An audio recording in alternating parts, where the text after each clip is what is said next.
So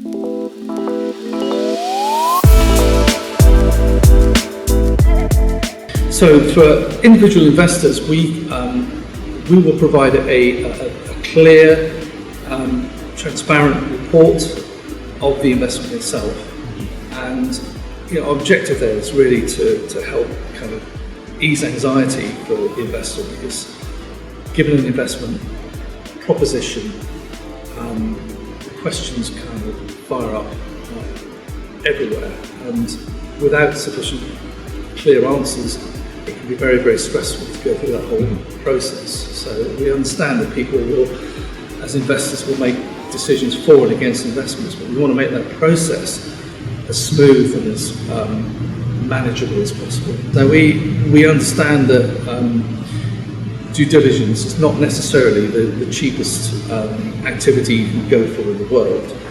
In fact, you'll find that institutional investors like pension companies will hire management consultancy firms for tens and hundreds of thousands of pounds to analyse an investment.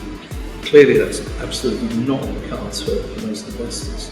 We've applied some very revolutionary techniques to maximise the bang for the buck, if you like. So we do two things. Firstly, we effectively crowdfund an investment research piece. We'll ask multiple investors to contribute to a particular piece of due diligence. An example of that would be, let's say we have a new build of 300 apartments in a particular city. Now, those individual apartments will be typically sold independently by the developer, but the due diligence questions around each of those are pretty much identical. So we gather together a substantial group of those potential investors and ask them to share the load financially of the due diligence process. Then that's obviously a very cost-effective way of going. Finally, we can spread things around by being intelligent about where we look for the potential dangers.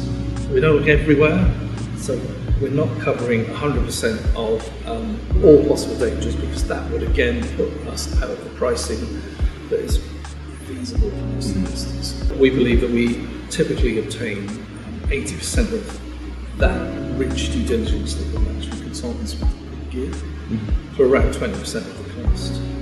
So if we take the 20% and then we divide that up into the number of individual investors that are looking at the same investment, then we become very, very cost effective. And no one else, as far as we're aware in the market, is even doing that.